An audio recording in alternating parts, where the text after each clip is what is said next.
Welcome back to Real House DIY. Today I'm going to show you the best method for laying out a tile floor, especially if you're a homeowner or DIYer. Professionals are definitely not going to take the extra time to do this. I've done this multiple times before. It really comes out great every single time. Allows you to get a complete layout of the entire floor ahead of time so you can see what it's going to look like.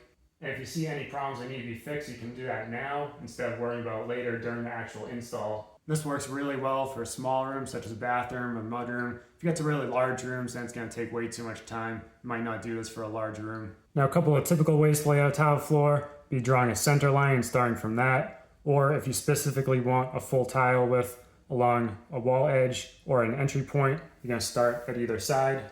But this method has a ton of benefits. I'll get to those in a minute. Let's see how we do it first. First, you'll need your tile. Benefit already, you don't need to get that 10% overage doing the dry layout ahead of time. You'll get an actual count of the number of pieces, so if you need to go buy another box, that's fine.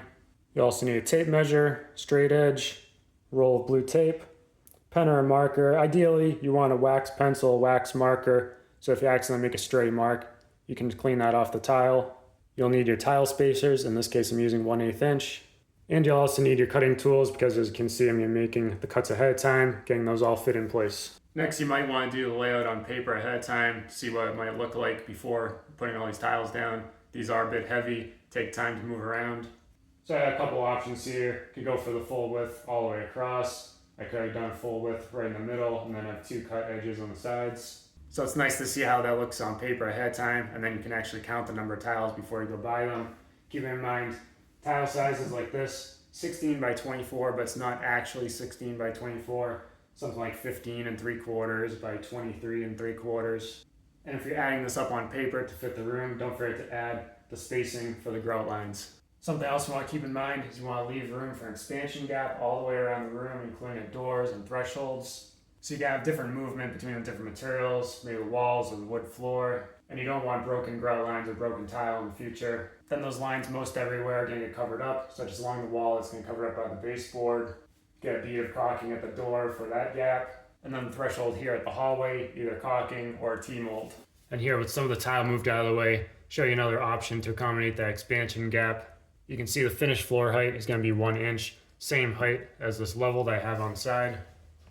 So your base is going to end up right about there.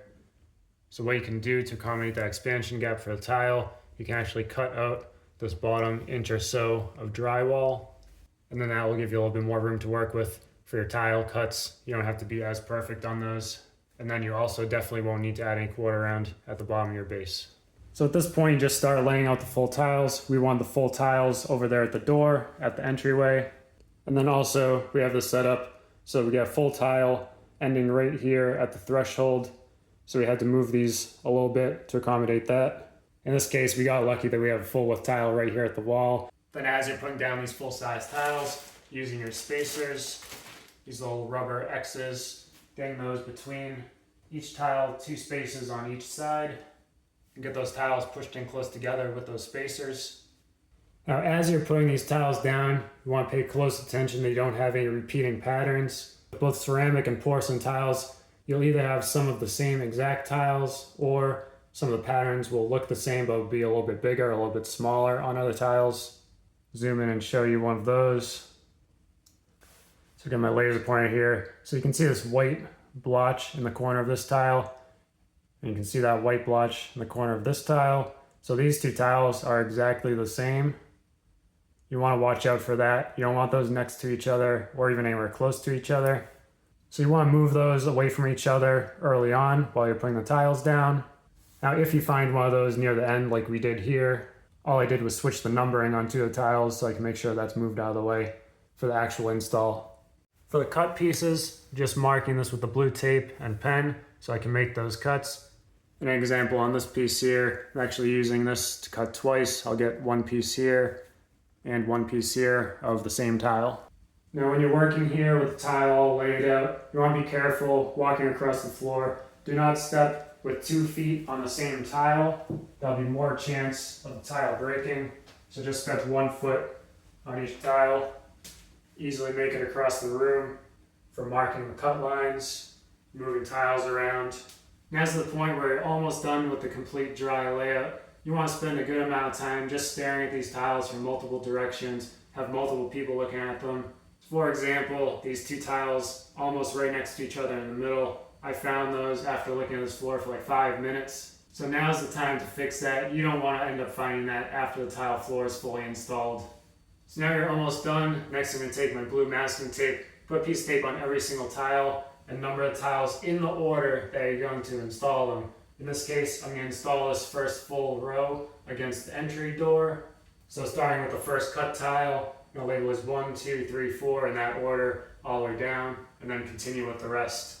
One more thing I did, I had a piece of blue tape here and another one at the other end of the wall. This is for the first row that I plan to install. And this just marks where the first full tile is going to lay. I'm not going to start with the cut tile because that cut tile might be 1/8 inch, might be 1/4 inch from the wall. I don't want to have to figure that out when I'm installing a tile, but I do know I want the first full tile to be right there. So that'll be a perfect reference point to make sure everything else goes in correctly, just how you did the dry layout. So now I just got my first cut piece finished, put it in, fits nicely, and with the spacers as well, I have a nice gap against the wall, so that's finished. I'll continue cutting and fitting in all the rest of the cut pieces. And then after all the cut pieces are completely finished and fit in, I'm completely happy with the layout. I'll start stacking the numbered pieces in reverse order. I'll probably make 1 stack per row, so then when it's time to start installing, start with number 1 right on the top, ready to install. So I mentioned there were lots of pros to doing it this way. Number 1, you're going to see the entire floor laid out exactly how you want it. You can fix any mistakes now rather than during the install. So when it's time to actually start installing a tile, you're going to mix up your thin set. Then you only have a limited amount of time when that thin set will be perfect for installing. Then you can just focus on installing a tile, not worrying about orientation of pieces. It'll actually make your install process much faster. If you found this video helpful, don't forget to like and subscribe. If you have any other tips for this process, get those in the comments. Thanks for watching.